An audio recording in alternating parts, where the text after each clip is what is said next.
while. This is our 20th Yakima and Sela Neighbors Network Zoom talk, the last one of the year. Exciting to know we've done 20. And I think most of you know that the Neighbors Network is trying to be sure that everyone in Yakima and Sela who wants will have the choice of staying in their homes and neighborhoods as long as possible. So with your help, we advocate for the needs of older adults in the community, develop programs that connect us and help us build new and stronger friendships as we age, and offer needed services within the scope of our volunteers. And none of that would be possible without the support of members and volunteers and donors and sponsors, and our new sponsor, Triply Construction, we're especially thankful for. And this afternoon, we're going to record our session today. And this afternoon, Ed and Linda, when she gets here, are going to be our hosts. And they're both members of our group called StoryShare, which is just a small group of us who used to get together at the Yakima Valley Museum. What is this? Said Erwinna started screen sharing. Oh no. Okay. This is funny. We used to get together at the Yakima Valley Museum, and now we're doing it on Zoom. And I've asked Ed and Linda, when she gets here, to introduce themselves, and then they're going to be our hosts today. Thanks, Ed. Yeah, you bet. So I'll go ahead and start. And I'm just going to kind of review a little bit what the program is here, and I hope you guys will all jump in and with a a Christmas story or two or three, or however much you want to talk. And basically, I think you probably all got Mary Lou's prompt list, but I'll review it, and you don't have to be restricted to this. I mean, you can really talk about anything you want. Okay. 1, what 5 or 10 words capture or have meaning for you over the holidays? 2, what helps you feel good, stay sane over the holidays? What do you enjoy the most? 3, what is the most annoying holiday song you can think of? And can you sing a little bit of that song? unless it's so horrible that you can't hear it again. 4, what was your best or worst Christmas gift? One you got or one you gave? 5, what is your funniest holiday memory? 6, your most embarrassing holiday moment? 7, what is your favorite holiday food and why? Did someone special make it, like grandma or whatever? Is there some particular dish you always make or buy? 8, what are you doing this holiday season to cope with COVID? 9, what do you wish we had asked? Create and answer your own question. So that's where you can reach into your grab bag of unique and awful or wonderful memories and pull out whatever you want. So there you go, gang. Would anybody want to start?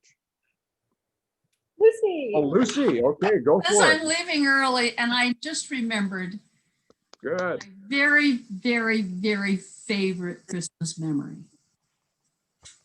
So when my daughter was in kindergarten, her class memorized The Night Before Christmas. And they did a little pageant for us, and it was just darling. These little 4, 5, and 6-year-olds, they were so cute. And on Christmas Eve, we always celebrate with a nice meal, and then we would open one present, and then we'd go to Mass.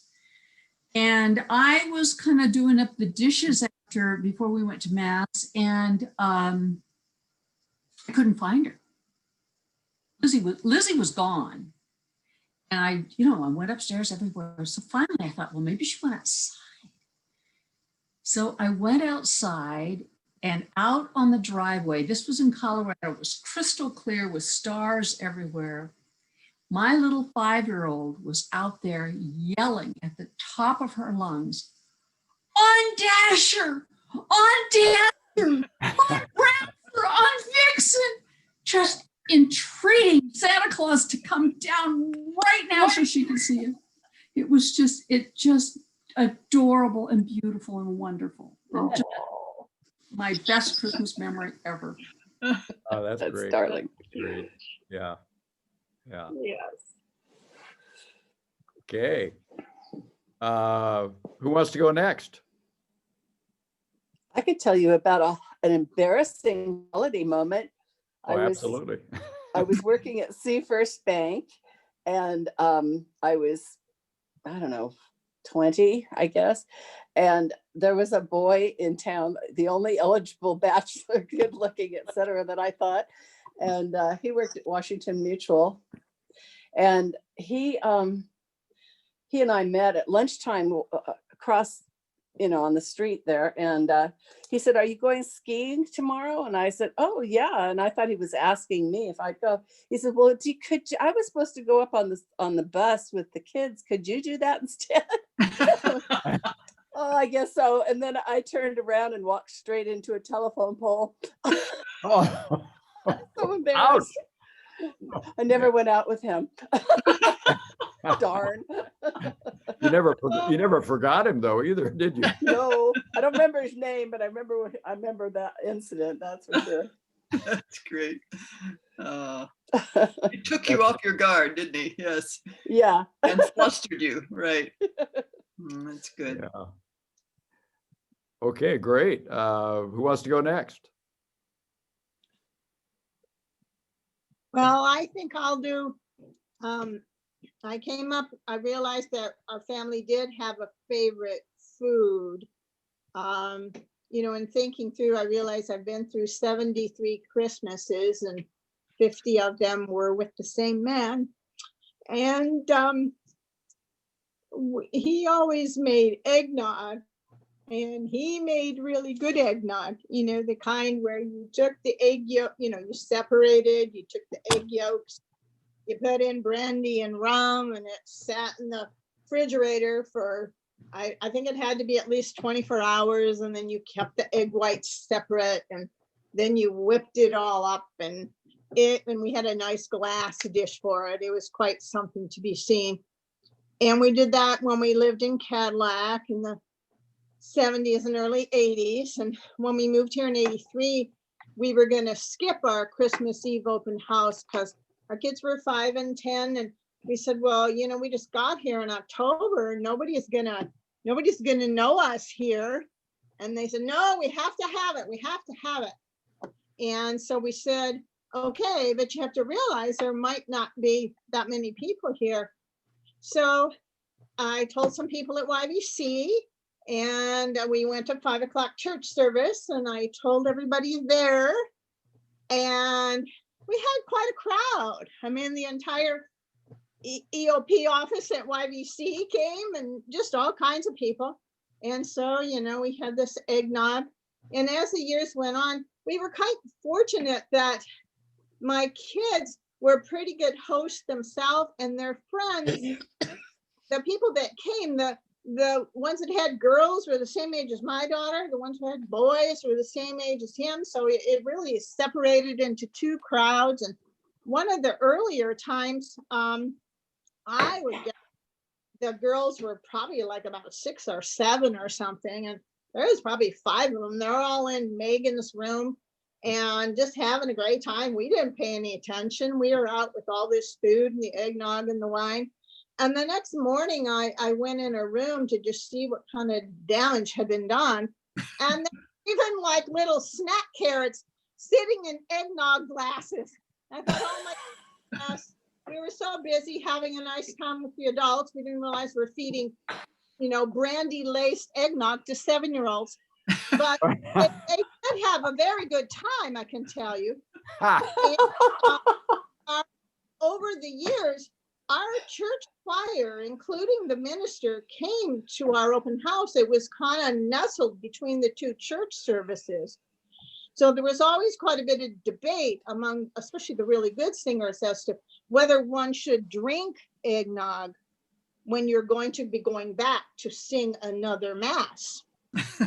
But most of them decided that if you simply had a glass of red wine after you had your eggnog, then you could go back and sing the service. And so, this went on for a good 20, 25 years or so. Towards the end of when my mother convinced me that the kids didn't live at home and that Dennis was disabled and I really couldn't put all this open house together on my own.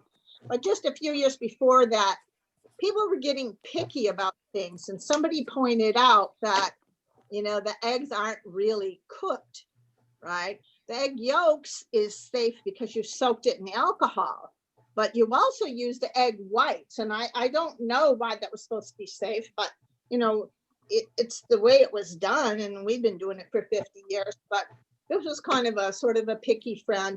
So for about the last 3 or 4 years, my husband would hang a little sign over the punch bowl, contains raw eggs, drink at your own risk. And except for the one person who had made the comment in the first place, people continued to consume the eggnog.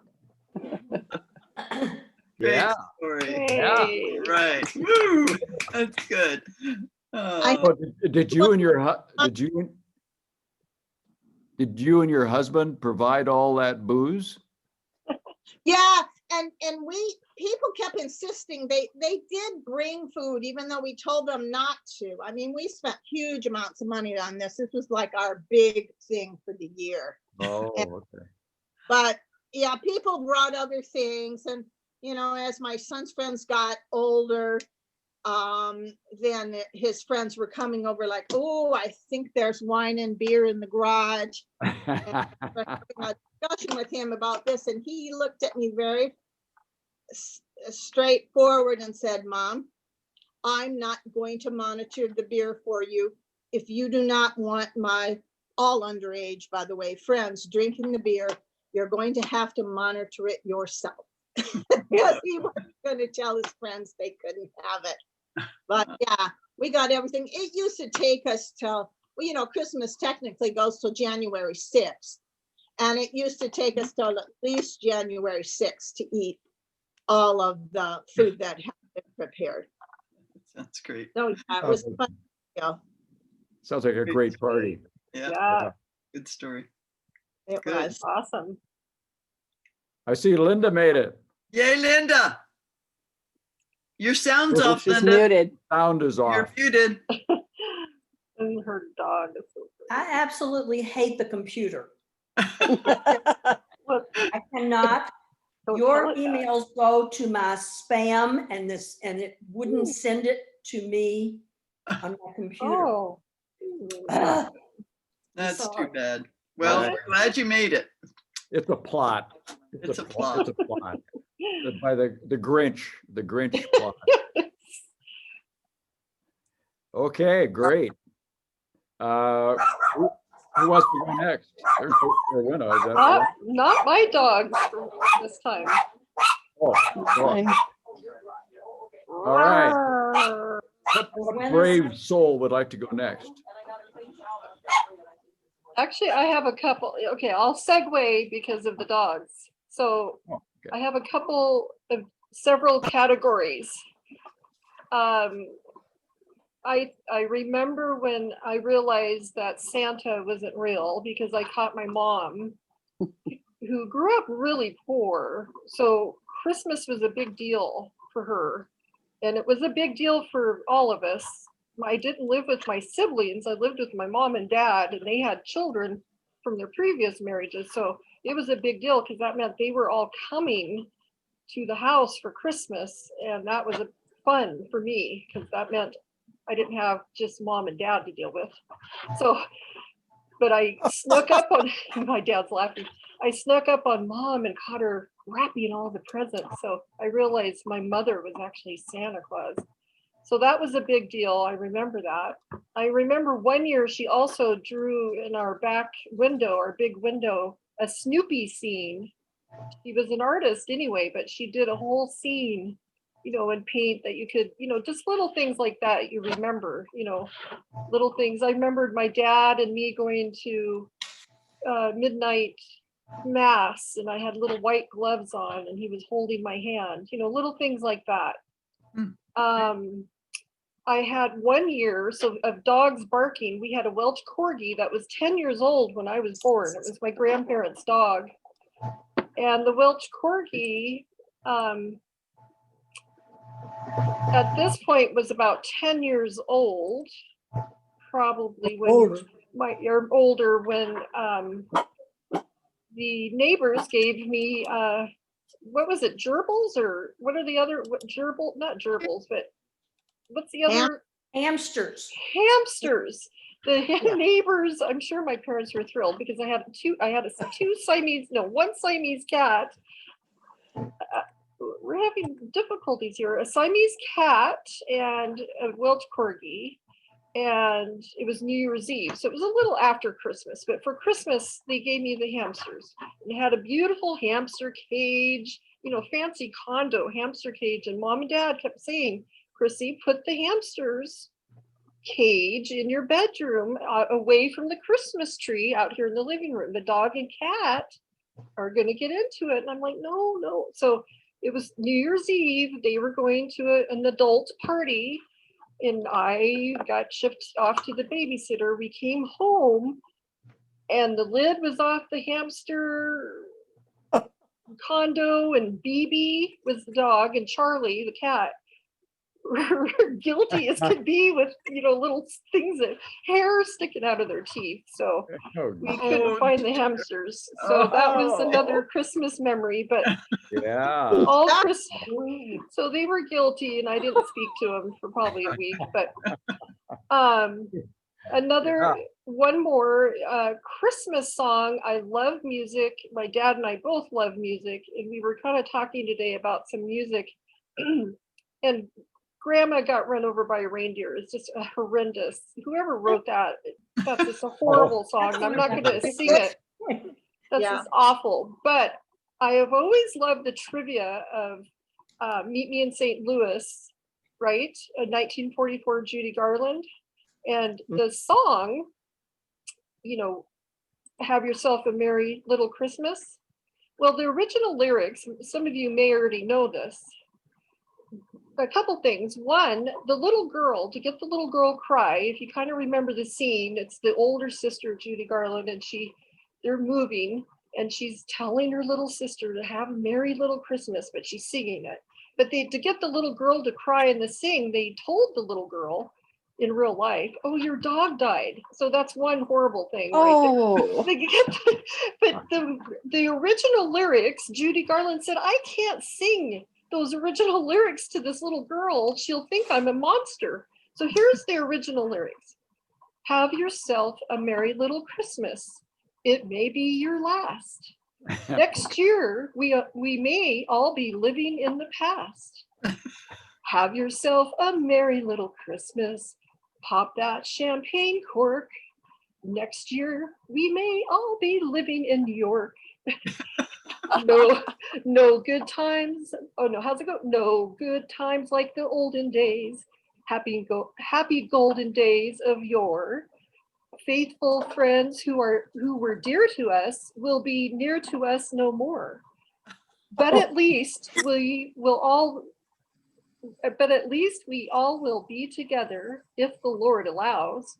From now on, we'll have to muddle through somehow. So have yourself a merry little Christmas now. That's awesome. So they did lighten up the lyrics quite a bit, as some of us may know. So, That's amazing. What an interesting history. Wow. Was that song, the original song, was that something that was written like, back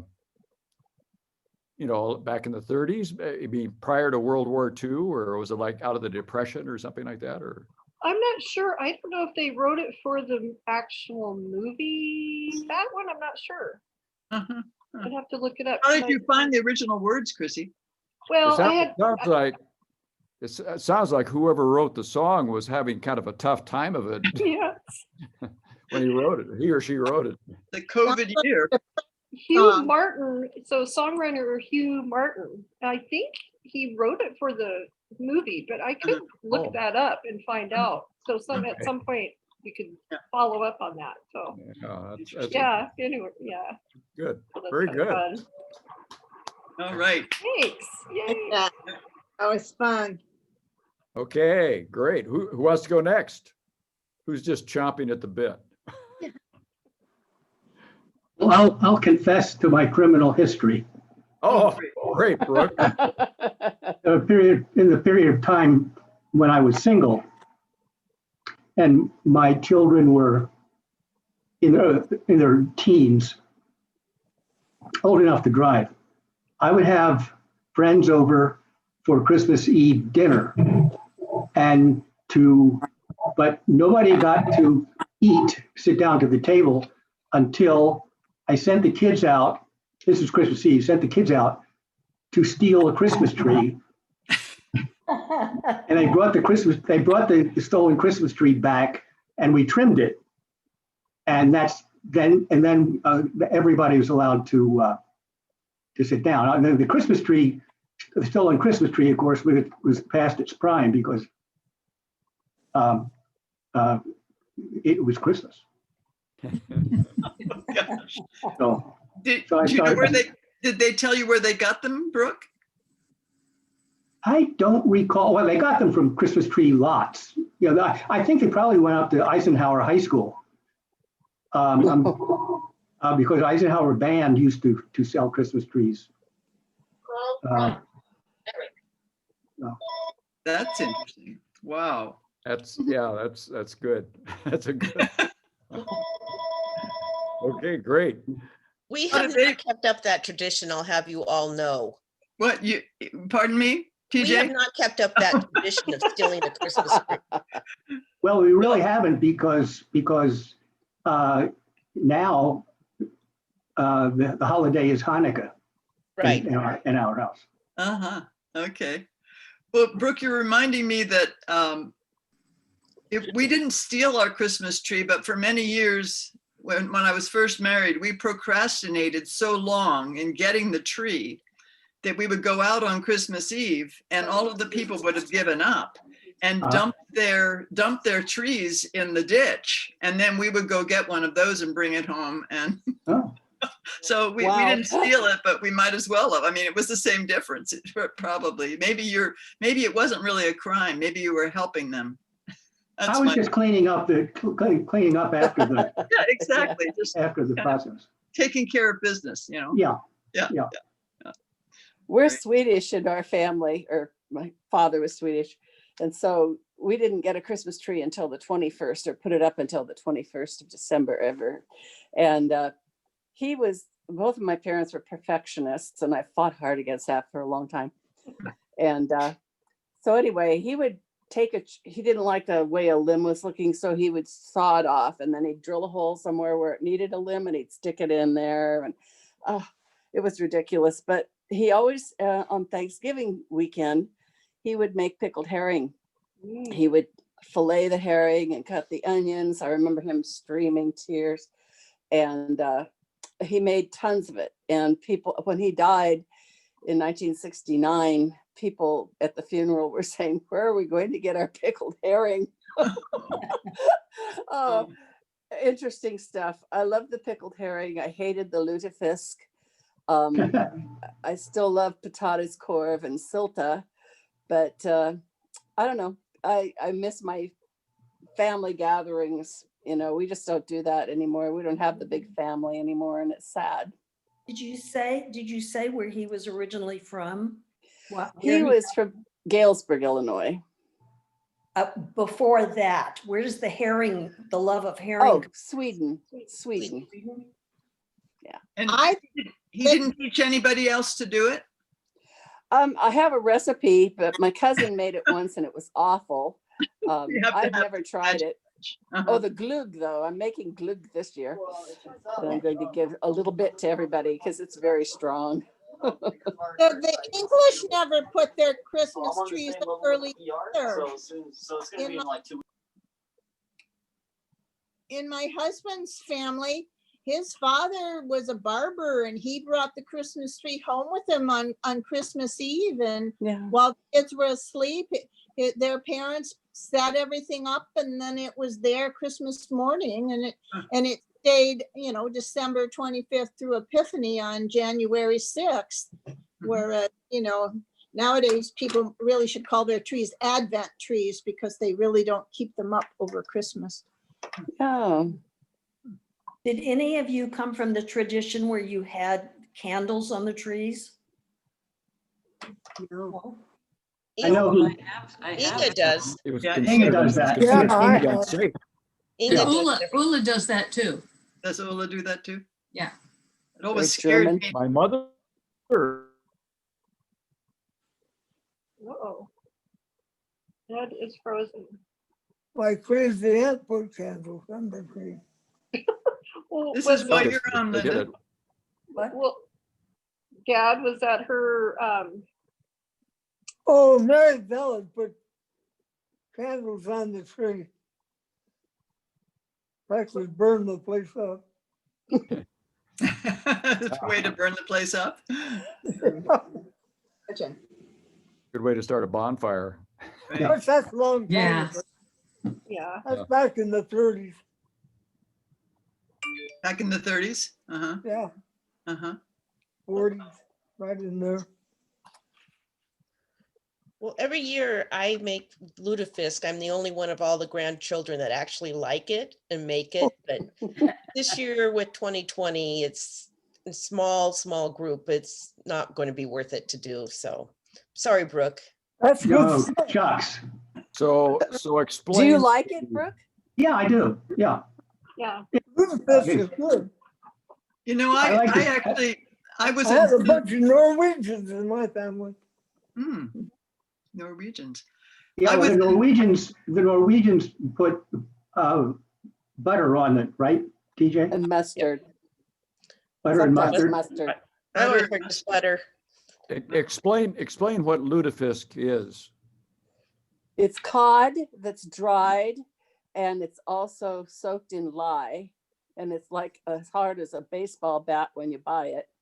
And then you have to put it in running water or put it in water and drain it and put it in water and drain it and put it in water and drain it. And then you cook it and it's like jelly. It's just Mhm. gross. It's to me, I'm sorry. Yeah, well, I know it's gross because my mother's family, they were all Norwegians.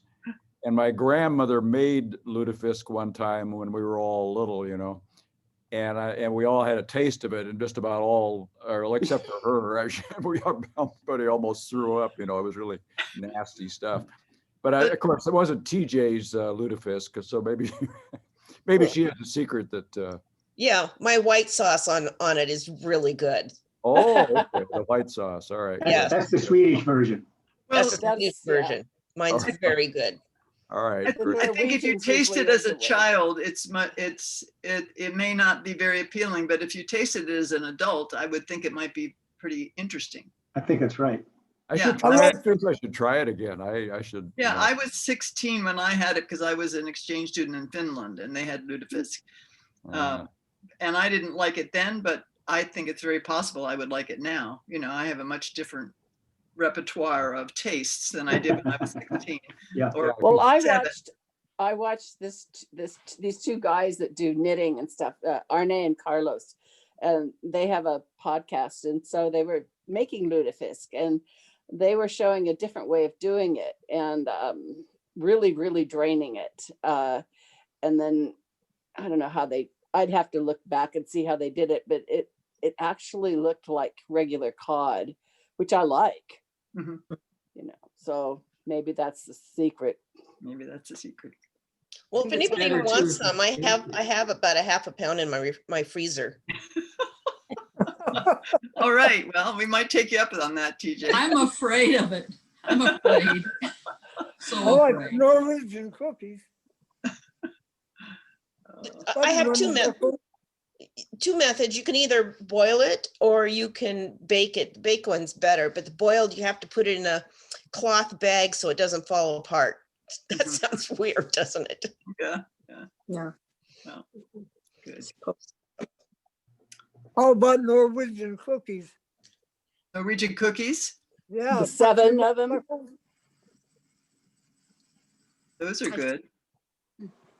I don't, What are those round ones that have powdered sugar on them? Fat furnace. Isn't that Pfeffernuss? Maybe that's it. I'm thinking about the Russian wedding cakes. Yeah. Those are good. Yeah.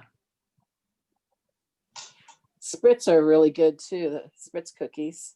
Mm. I like butter, Yeah. muffins. All right. I'll tell you about my middle years. I'm older than all of you. Oh, And Wow. I have to give you a little background information. My husband got out of dental school in 1956.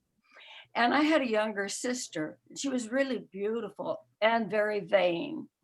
And so she came to him very early on and had him work on some of her teeth. I think it was her lower front teeth. And he called him, he said, I did Hollywood teeth for you. She was very pleased with him. And so she gave us 2 weeks in her condo in Kauai in repayment for this. And it was the first condo in Hawaii. When we arrived in on Poipu Beach, Kauai, it was on Kauai, she had gotten in on the first condo that was built on the island.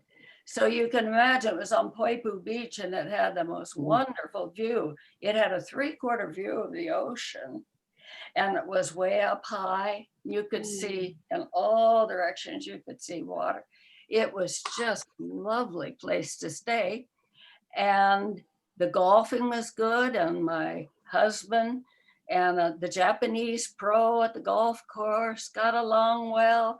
And so then Harold talked Hazel and Jane into coming over on Christmases because he liked to golf with Jane. And then they had Nidra and Helen come. So we were all there every Christmas. We took turns entertaining and cooking. And it was just wonderful. And it went on for over 22 years. Wow. Until my husband died. And that was about the last time. But I have to tell you, Hawaii was so different then. When we came into the airport in the early 1960s, they didn't even have a depot, a building. The plane landed out in the field and all of your luggage was put under an umbrella and you picked it up, you went on your way. And that was a wonderful time in Hawaii because everything was fresh. And you know, my brother, my much younger brother and I went back, he wanted to recapture that for me. And that wasn't very many years ago. And you know, we couldn't even move our car. The traffic was so heavy. It was just bumper to bumper. Hotels on every corner, motels everywhere, stores. It was just so very different. I haven't been back for a long time. Wow. But I went to Hawaii when. Yeah. We went to Hawaii when I was 5, Delma, and I remember getting off the plane and getting a candy lei and some other leis and everything. And it was just beautiful. We were on a strata cruiser and it took us forever to get there. My brother was a baby and he had colic and mother said she walked all the way to Hawaii. Oh, wow. Huh.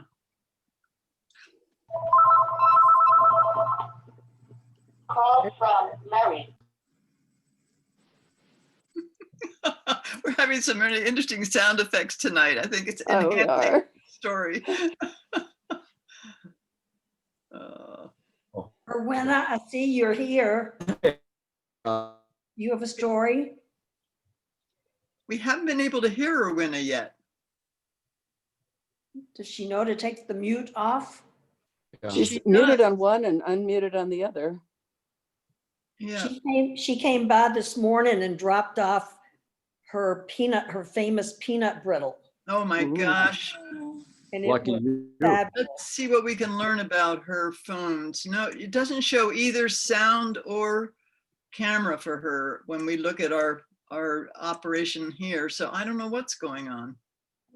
Huh. She's always been able to tune in before. So she must be frustrated. Well, I think we're having some connection problems, at least on my end we are, because I've been losing sound off and on during our meeting. You're frozen to me right now, Ed. I can't, you're not moving. Yeah, I don't Oh, now you know are. what's going on. Now you are. Oh, I'm okay. okay. All right. Yeah. Yeah. Hmm. Okay, well, who would like to go next? I've got one. I'll read it. I wrote it down. Okay. I hope I don't cut out on you. Whoops. He did. You did. You cut out on us, Ed. I'm calling her Winna. Call her in. That's a good idea. Ed, you cut out on us. This is interesting. We have never had this problem on our Zoom talk time. Must be a popular night. Let's wait a minute and see if Ed comes back. Doesn't look like Lucy's moving either. Oh, there's her. Her eyes came up. She's there. I'm here, but not for long. I gotta run. Okay. Hear the next story. We just lost Ed, right? Yeah, Mhm. Yeah. And he was gonna tell the story. Yeah. There he is. popped back There he on. is. Good. Can you hear me now? Yeah, we Yes. can. Okay, let me try it again. Okay. I Okay. call it Rudolph the moth-eaten reindeer. When I was a kid growing up in Sunnyside in the 50s, my life and the lives of my mother's very large family revolved around the family hardware business. This was Amundson's Hardware, which was co-founded in 1907 by my grandfather Albert and his brother Charlie. By the time I arrived in 1940, the store was solely owned by my grandparents. It was in the process of being handed down to my uncles Lloyd and Les. It isn't possible for me to exaggerate the importance of the store in the lives of my mother's family. There was the economics, of course. The store provided a livelihood through thick and thin for my mother's very large family when she was growing up. World War I, the Roaring 20s, the Great Depression, World War II, and that continued after my grandfather died in 1943. The store supported my grandmother, her 6 Oh, no. Come back, Ed. 2 brothers, and their 14 offspring.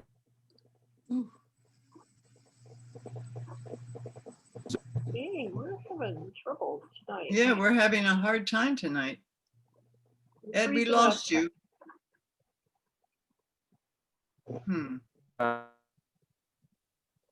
Prolific.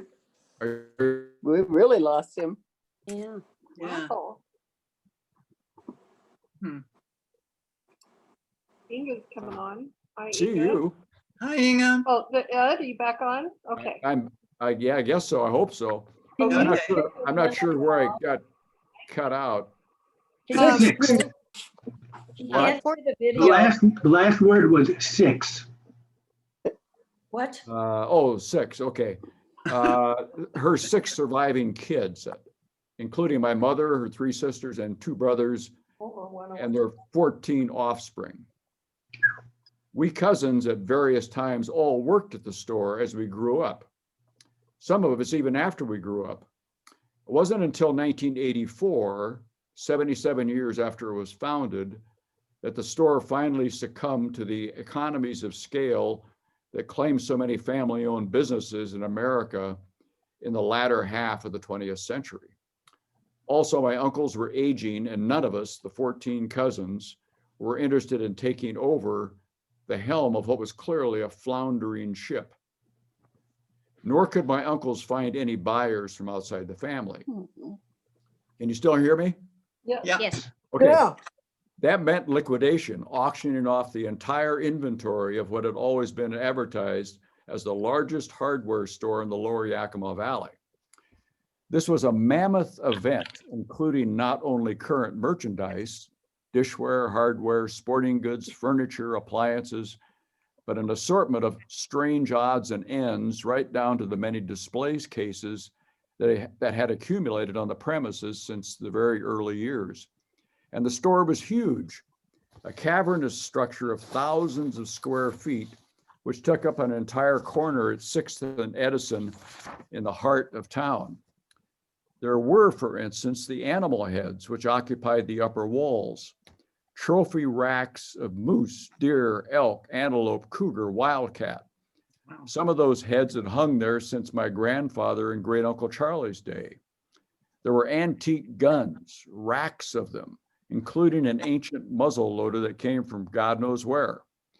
There was a pipe threading machine and a stovepipe crimping machine that likely dated to the store's beginnings. There was the old glass-topped roll-out freezer that my grandfather and then my uncles would roll into the foyer at the main entrance so local fishermen could display their prized catch. There was the nail tree, which was a large metal Lazy Susan affair for nails. Again, a fixture from the very early days. It took 3 days. I still remember my cousin's now ex-husband, a livestock auctioneer at the time, standing atop a display case to do the deed. And we watched, my uncles and aunts and the 14 cousins, most of us married by now with kids of our own. And it was very, very hard and very, very sad to see it all go, because it was like watching little pieces of our most personal selves vanish bit by bit before our very eyes. So it was with great satisfaction that I learned later there was one thing that didn't get sold. That was Rudolph. That's right, as in Rudolph the Red-Nosed Reindeer. Every Christmas, all the years of my growing up and for many years before, my grandfather and my uncles and aunts would set up Rudolph in a prominent location in the store. A young buck deer with a rack of 2 points to each side, with a large lighted red light bulb perched on its nose. By the time I was growing up, the poor thing was already pretty beat up, except for its large dark glass eyes, which seemed vital and almost alive. My mother claimed to remember when Rudolph was the real deal. According to Mom, he had been caught as a fawn and raised as a pet by an older couple in Sunnyside. She talked about how as girls, she and my aunts would stop by and feed the deer. The circumstances of the deer's demise and subsequent taxidermy are a mystery. But at some point, my grandfather acquired Rudolph, or whatever the buck was named back then, and used him as sort of a decorative stuffy at the store, particularly during hunting season. I have a vague memory from early childhood of seeing the deer as part of a manger scene that was created by my aunts. At some point, someone came up with the idea of calling the deer Rudolph from the story and putting the red light bulb on its nose. The name stuck, and I was delighted to learn a few years ago that my younger cousin Bunny still has Rudolph at her farm outside of Moxie. Each Christmas, he is treated with great deference, as any centenarian should be. That's nice. That's sweet. Okay. Pretty cool. Erwina, we're so happy to see you. Yeah. Yeah. Your sound is off still, though. Unmute. It's very confusing. I hope your picture doesn't go away. You see that? It's on your phone, yeah. I bet Zoom is really getting hammered tonight. I'll bet. It must be. I just got a feeling. Or it's a full moon. Inga, can you hear us? Inga, can you hear us? I don't know. I can see her lips moving. Well, I have a story. Okay. I was thinking about what I really enjoy at Christmas time, and that is thinking back over Christmases past and figuring out what are our Christmas family values. And I thought of a couple that I got a kick out of tonight. One is, or this afternoon, one is you got to keep things simple. So that's especially meaningful to me this year since I haven't gotten any Christmas presents sent out, and I am not probably going to get a card sent out. So I called my brother and he said, oh, you know, the best thing to do is just decide you're going to have a New Year's card this year. Just take the pressure off, you know? And I thought, okay, that's the family value. Just keep it simple. So what we used to do to keep it simple when I was growing up is nobody got presents for anybody until Christmas Eve. And then we all went together into this shopping area in Philadelphia. And I remember there was a big Santa's boot sliding board there, which fascinated me as a kid. And we would meet at that place. And then we would go out to different stores in groups, small groups, looking for the gifts we wanted to get for each other. And by then the stores were kind of trashed and there was very little left. And if we found something we were looking for, we were thrilled. But if we didn't find it, we just didn't bother us at all, because the tradition in our family was you just wrap up an IOU and put it under the tree or hang it on the tree, and everyone thought that was just fine. So we would leave at the end of the evening, and nobody really worried if we came home with almost nothing. That was fine with everybody. So that went right hand in hand with my father's philosophy of retroactive gifts. So that means we'd be sitting around the table, the Christmas tree in the morning of Christmas morning, and we did get presents. It wasn't a disaster, but we got some presents. But we also got a lot of IOUs. And what we liked about the IOUs is we knew we would get bargain prices after Christmas. That was a big thing. But we'd be sitting around the tree, and my father would start to talk, and he was very articulate, very he told good stories, but he would start talking about the things he remembered that we did during the year. And he'd say, you know, remember when we went to New York? We all went to New York together, and we saw West Side Story. Wasn't that fun? And we'd all talk about that. And he said, yeah, you know, that was one of your Christmas presents. And then he'd say, well, you remember when we went to Horn and Hard Arts and we all had apple pie? Oh, that was one of your Christmas presents. And he'd go through the year, we'd all buy into this. Now, he was a fundraiser for the American Friends Service Committee. He was very good at what he did. And I could see why. He could convince us that was great. You know, those were our Christmas presents. Bravo. That's great. That's great. So that was those were the family values that came home to me this year. That's actually very cool. Yeah. Yeah. Oh. Well, I have a story, but like Ed, I wrote mine down. So don't my storytelling. And when I started thinking about this, I really wasn't in the mood. I've been putting it off. So I came downstairs and I turned on the lights in the Christmas tree and lit up the wreath and the fireplace. And I put a CD in, Christmas Carol CD, and it worked. You know, the change in the ambiance did make some things start to float to the surface. When I was a kid, we were a Christmas Eve family. All day, my brother and I circled the tree trying to figure out which presents were ours. Most of them were, of course. My mom loved to tease and would drop little hints about what might be under the tree. I never managed to guess what my present was. Her hints were funny, but always wide of the mark as far as identification went. Before we opened presents, we would have a special dinner. In England, where we lived as an Air Force family, my mom would make homemade pizza, a rarity in the 50s. One year, a banner year, we had a huge platter of escargot, shells and all. This was an especially messy Christmas. You get kids covered in, garlic butter, and it's everywhere. An even earlier memory from South Dakota, a huge blizzard piled so much snow against our door that we couldn't get out. It wasn't frightening, though. We played games and ate Christmas candy until a group of airmen from the base dug us out. With my own family, we continued the Christmas Eve tradition. It did complicate the whole Santa thing. The whole Santa thing. Santa was sort of vague. Most of the presents were from good old mom and dad, with just a present or two from Santa showing up on Christmas morning.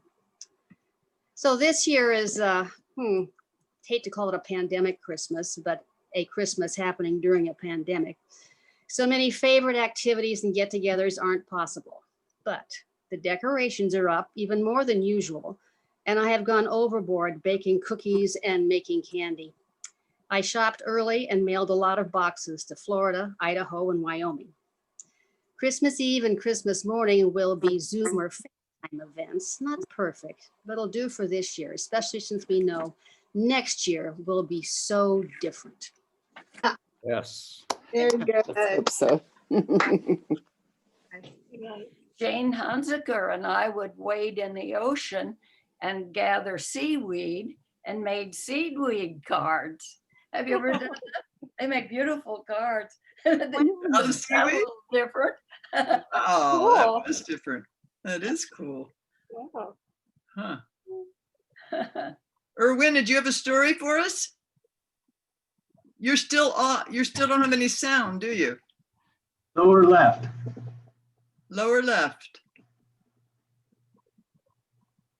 See where the little microphone is with the slash through it? You click on that. Sometimes Yep. it's at the top of the screen too. Yeah, on an iPad, it's at the top. Oh, There she comes on the computer. Oh, No. okay. Not now. Nope. Nope, we still can't hear you, Erwin. This is frustrating. We're glad to see you, but we can't hear you.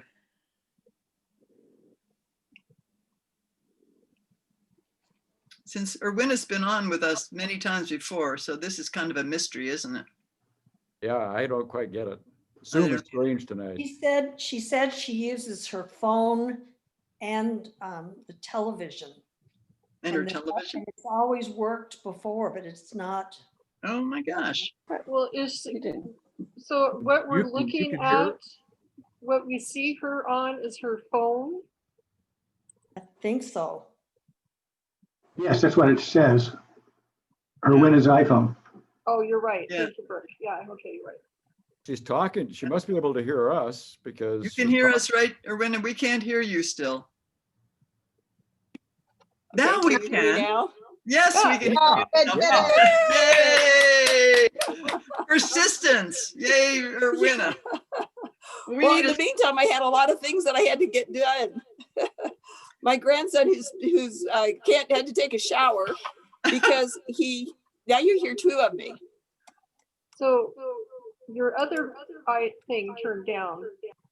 Do you have volume up somewhere else? Well, I need to I need to leave computer audio. Now, can you hear me? Yeah, we can hear you. Yeah, Okay, good. so is it Do you my have a turn or story? is somebody else wants to do It's it? your turn. No, we want you to turn. tell our story. Let's hear it. Oh, We're okay. so happy you're on. Well, I did think about this some, but there's been a lot of interference tonight. But I have a picture here that I'll be glad to show you. I don't know if you can see it, but whoops. I There, guess I can show yeah. you. Okay, this is Oh, my grandfather Oh. in the back and my great grandmother and my grandmother. And there's not quite all of us. There should be 21 people there. I'm back towards the back, but every time we would go out to his house before, can you see me? Yeah. Okay. Yeah. And so anyway, we would go out to their house for Christmas Eve. And it would be after our Christmas Eve service at the church. And then he would always give us a box of candy, but he would write a poem for each one of us individually. He was an Wow. amazing person. Mhm. And that was always special. But the sad thing about it is that I looked for it today to see if I could find one. There was only one that we didn't save them. We should have saved him. Hmm. But then what we did, when I guess one of my favorite, we always would have Santa Claus and we would do stockings and we'd always have baked cookies that we would leave for Santa Claus when we were kids. And my kids did the same thing. And then we would all of a sudden you guys are all gone. I'm the only one on my screen. I want to see all of you. find the corner Gallery view. and go to You're on gallery speaker. view. Yeah. You're back. Doesn't matter. She can be the only one for a while. Yeah. We're listening. Want to share the screen? Oh. I don't know. It's really crazy today. So Okay, we wanna can hear you.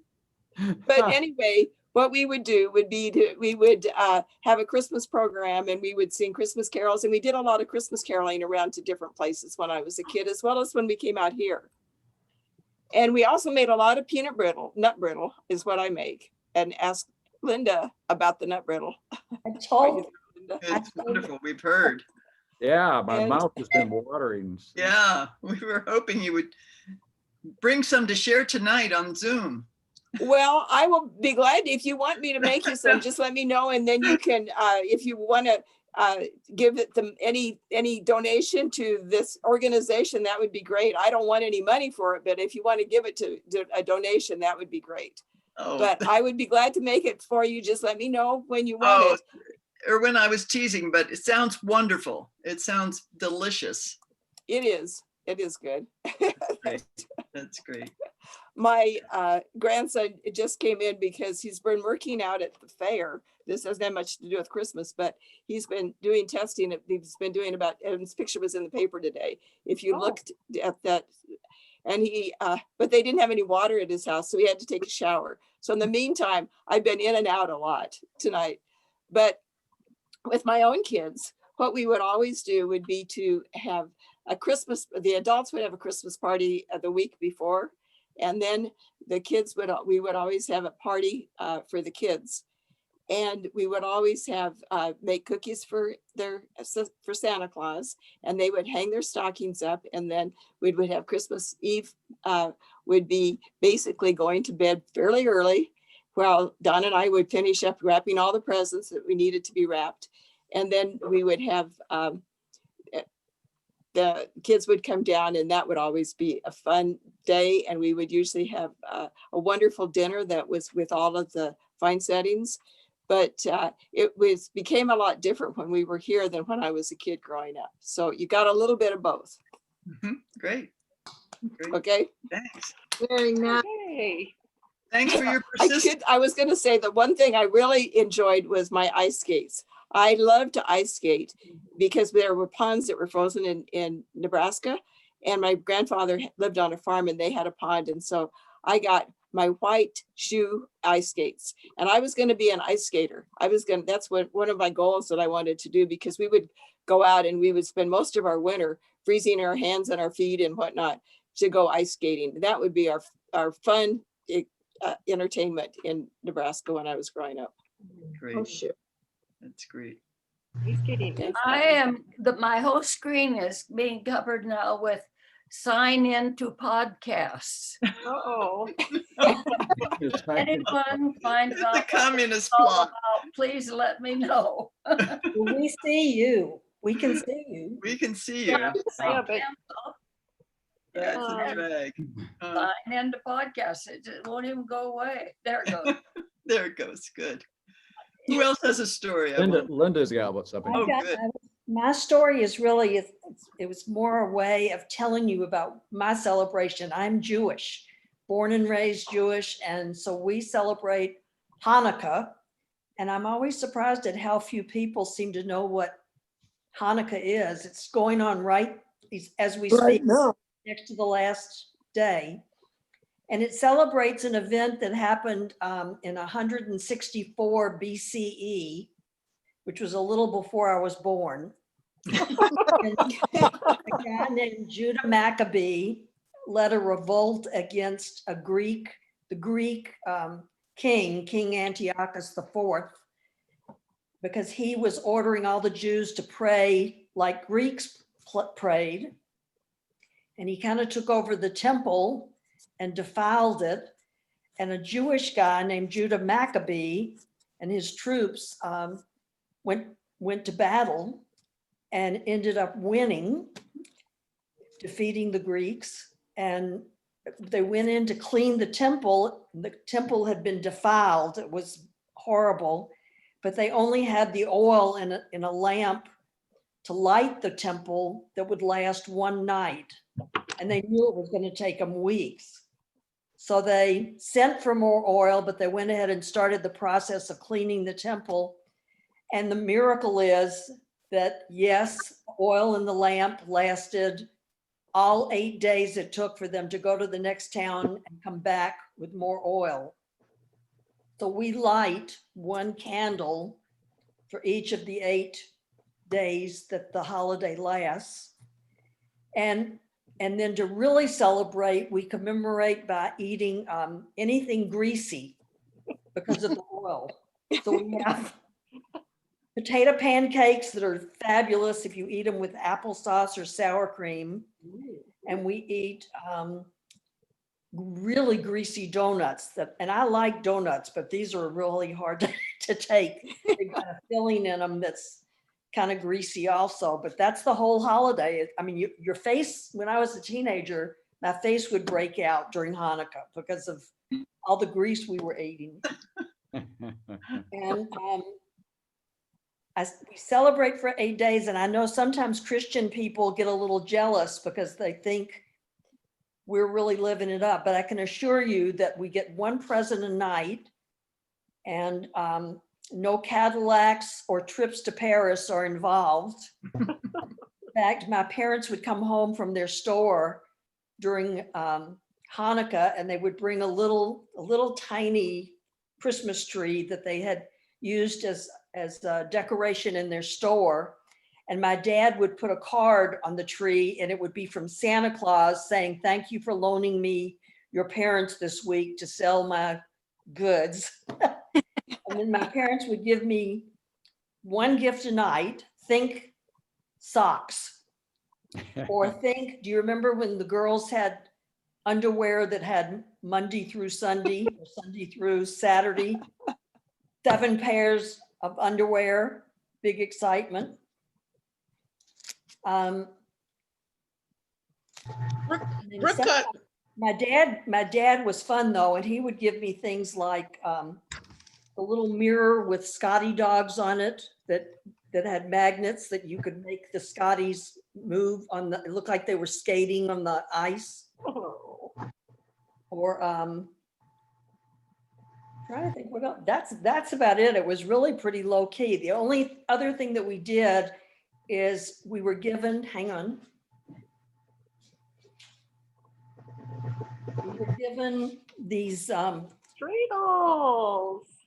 you see it? I can't find where it is. Dreidel, dreidel, dreidel. I made it out of clay and was Yeah. dry and ready. Oh, there it is. Yeah. There. So It's what's the a deal? top. This is the Dreidel game, and the deal with it is it's a cover, because when the Jewish people were studying the Torah and the Greeks came by to check on them, they would quickly pull out this gambling game and start twirling the dreidel and betting. And so to celebrate it, our families gave us gold coins. This is chocolate covered in gold paper.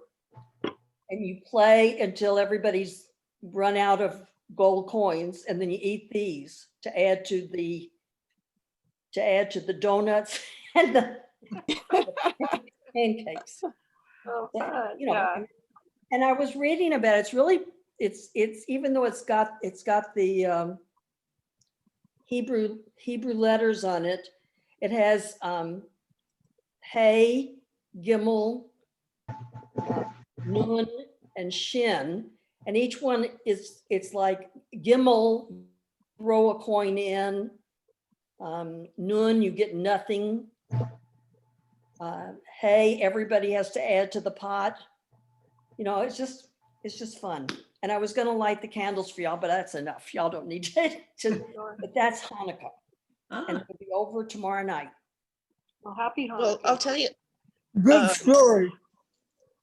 What? early in our marriage, Brooke, for me, one of my Hanukkah gifts, he tried to do the 8 nights, but he finally gave that up, was he gave me spray paint, because I was spray painting things. So that's what I got one time for Hanukkah. Remember, I still have them. Do you know that? Remember that, Brooke? You're giving me a bad reputation. Then there was the Hanukkah there where I bought 8 different Hanukkah presents at Ace Hardware. Yeah, that was part of it. Sounds to me like Quakers and Jews have a lot in common. Keep it simple. That's funny. In a group at my daughter's last year where we were doing some Hanukkah things as well, there was quite a debate. Do you usually light just like you light one candle the first night, right? Yes. And then the second night you light two, right? Yes. Yes. Eighth Mhm. night. There's There's one kid that lived there. He grew up Jewish, but evidently he didn't really know much about it. So we just lit all 8 every single night. I didn't think that's how you did it. This Now, that's a This gorgeous is one. the menorah right here. And what you do is Hebrew reads from right to left.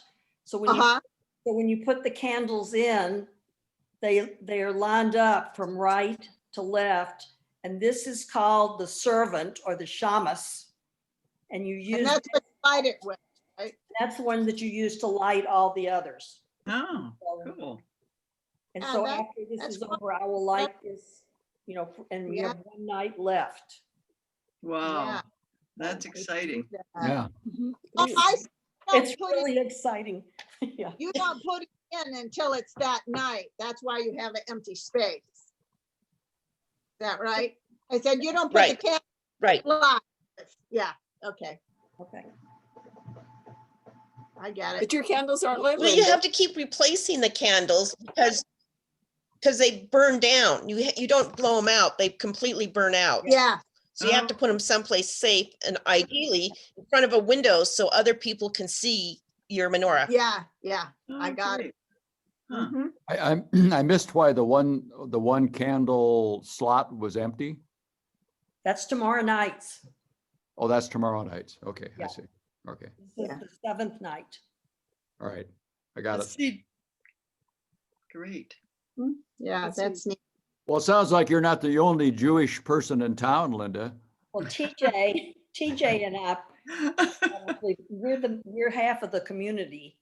Oh, okay. All right. Good. Well, there's quite a few others. They're hidden around.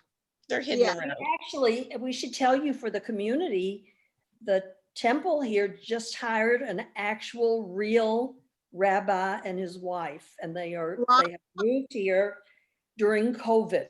So we haven't Wow. really seen them yet, but Yeah. that'll be a change. We've not ever, Yeah. in all the years I've lived here, had a real rabbi. Rabbi. Oh, that's great. That's great. Mhm. Good. Yeah, He asked me, I told him that I was busy tonight, so I couldn't, they do a candle lighting, and I said I couldn't be there. And he said, well, tell me a miracle that you think of. And I wrote him back and I said, I wake up every morning. that's really Great. right. Good. Okay. I'm going to leave. I might need to call my mom back. So Okay. All right. Okay. this Well, is fun. thanks Thank for you. being here, Hi, TJ. TJ. Good to have Does you. anybody else have any Christmas stories? Well, Well, I I brought 2 small could- Christmas gifts, but somebody else has already. Lois, how Okay. about you? Oh, Yeah. I could talk about the best Christmas present ever. Great. Was something I got from my Uncle Jim, and it was extra special because it was Uncle Jim and he was my very favorite uncle. And growing up, we didn't have very much money, and I was the youngest out of 4 kids. And so it felt like I never got anything that was new or just for me. But every Christmas, we would meet all the other aunts and uncles and cousins for Christmas dinner. And we would draw names, so each person got one present. And one year, I got a box of 64 crayons, brand new, with a sharpener in the back. And that was the best present ever because it was all for me and they were brand new. And it was from my Uncle Jim, who was my very favorite uncle. I came from a very Swedish tradition, with the Lutefisk and all that, but Uncle Jim was a Czech. And he was big and loud and sang Czech folk songs and loved all the kids. And and he had such a passion for living. He farmed with horses long after there was any need to be farming with horses, but just because he loved the horses. And his real name was Wenzel Brujic, but everybody called him Jim. So that was my best Christmas present ever. Yeah. Cool. Sounds Neat. amazing. really neat. Wow. Did you let any siblings color with them? Did you let any of your brothers and sisters color with them? I think I had to. Oh, darn it. I kind of had control over it, but I think I was forced into letting them use it once in a while. Yeah. But you still got them as a gift. That's great. But they were still mine. Yeah. Great. Yeah, that was considered the luxury box then. 64.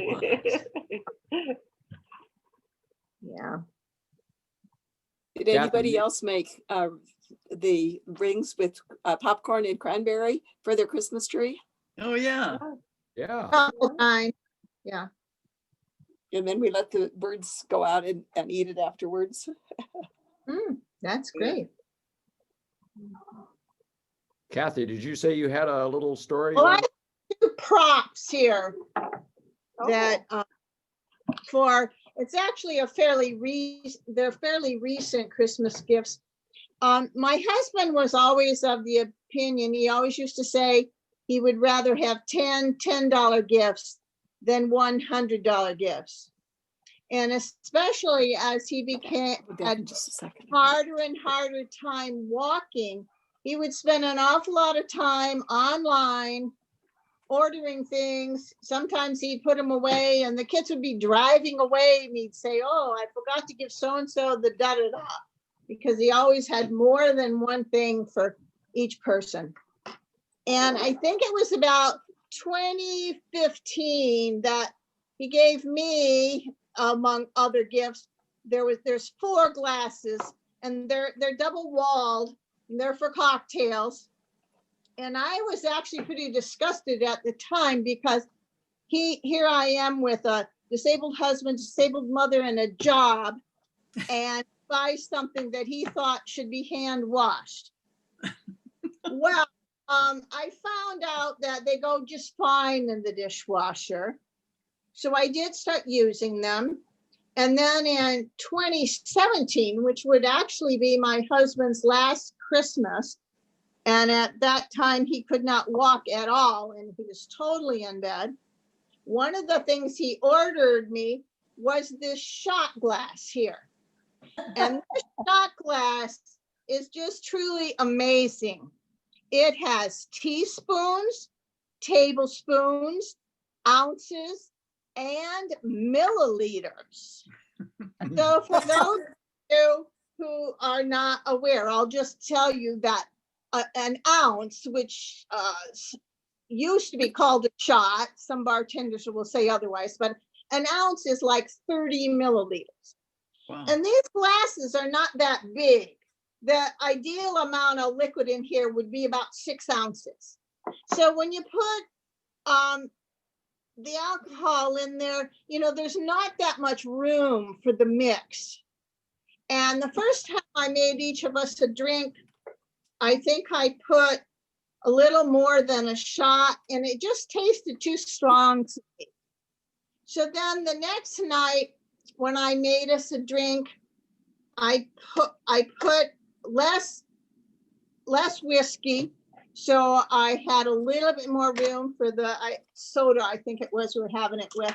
And I took his drink back to him and I said, I'm experimenting. This drink has 25 milliliters of whiskey. We will see how we like this combination. And he said, I've created a monster.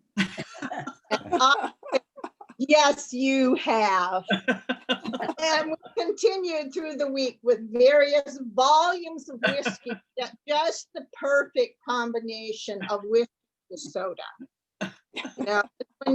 When you can't walk, you don't actually have a lot of options for entertainment. So this actually is quite a good memory for me. Great. What did he expect from a chemist? That's good. Yeah. Yes, we're there was- chemists. Yes. Yeah, I'm sure that's what attracted him to buying the shot glass, but he didn't expect me to use it, and I did. Great. Great. Okay. Anybody else? We're closing in on an hour and a half, so Did Lynn have a story? I don't know. No, No, she's not no, gonna, okay, She says Apparently no. No. Okay. okay. All All right. right. Well, that was a lot of Merry fun, everybody. Christmas. Yeah. Yes. Have a Yeah. Merry Christmas, everyone. Yeah, That's what I was gonna say. Merry Have a Merry, Christmas. Merry Christmas, and it's really good to see everybody enjoy this special time. Yeah. To you. yeah. Great. Great. Well, thanks everybody for sharing your stories, and just want to remind you we've got some Zoom talks coming up in January, no more in December, but we've got Dottie Armstrong and some other Yakima poets on January 6th. On January 20th, we've got Sean Tate doing The Intelligence of Trees. And February 3rd, we've got the director of the Confluence Project talking on history, living cultures, and ecology along the Columbia River. That's going to be really interesting. I don't know how many of you know about the Confluence Project, but they contracted with Maya Lin, the sculptor and architect, and she's done Vietnam. installations on 4 of 5 sites. I think there are 5 sites along the Columbia River. The last one is going to be at Celilo Falls, and I am holding out hope that we might even try to do a field trip down to be part of that if we could get through COVID-19. They haven't finished that installation. We'll get to ask Colin about when that's going to happen. Anyway, Wait, hang on. Delma, do One you second. remember working at the Paint Ellensburg when we were in the Japanese garden with Maya Lin? Do you remember that? Yes. really? How exciting. Yeah, yeah. Wow. I That was was a while ago. I was gonna She's ask been Dr. out to- Vogel tell you about Claudia Castro Luna's book about the Columbia. It would make Oh. a fabulous gift for if you need a gift for somebody. Yes, yes. What? And if you go to the Columbia River Keepers, which is a nonprofit, which is kind of dedicated to making the Columbia River, keeping it healthy and habitable and so forth. You can find it on, just go to their website. Anyway, you can get Claudia Castro Luna's book through them. And it's Great. one long poem about the Columbia River. I'll get it. Wow. And it's really, really a dramatic, beautiful poem. Great. And I think, and it's very, very accessible. So you don't have to like be a poet to understand it. It's, anybody would appreciate it. It's really a good read. It unfolds, like it starts like this and then Uh-huh. Oh, that's Oh, neat. that's cool. How exciting. And I think Wow. it's like $15. Wow. And it's really a Not neat bad. thing to have. So I would totally recommend. Try to Great. pick So it we up. can just go to that Columbia River Keepers website, right? Yeah, go to the Columbia River and then look for a link that says something like gifts or Locations. accessories or something like that. Yeah. You should be able to find it. I bought this one at Elliott Bay Bookstore. Oh, Oh, One of the Inklings has it too, Oh, though. okay, great. Okay. So Chrissy's going to be sending out a survey, and so we're hoping maybe Linda and Erwina and Ed and I are all, and so is Pam, part of the StoryShare interest group that meets once a month and tells stories. So if any of you are interested in joining that, we would be delighted. And when the survey comes out, I think Chrissy in that email is going to include my email address so that if you want to join us, just send me an email and we'll put you on the list. Yep. We'd be delighted to have anybody who wants to join us. That would be great. Yeah. Yeah, would be good. good. All right. Well, fantastic, everyone. We got a lot of insights into a lot of amazing pasts and presents And I don't know about the future, but let's see. Pam, you Future's gave gonna us some get better. insights. Pardon Getting me? better. The Yeah, future's getting better. it is getting better. Pam, you alluded to that. Yes. Yeah, that's great. Good. Okay, Inga, we didn't get to talk to you, but we're glad you were here. We hope you got to hear us. Take care. Happy holidays, everybody. Happy holidays. Yes. Okay. Happy holidays. holidays and Johnny. enjoy. Okay, great. Stay safe. Take care. Stay Okay. safe. Good night. Good night.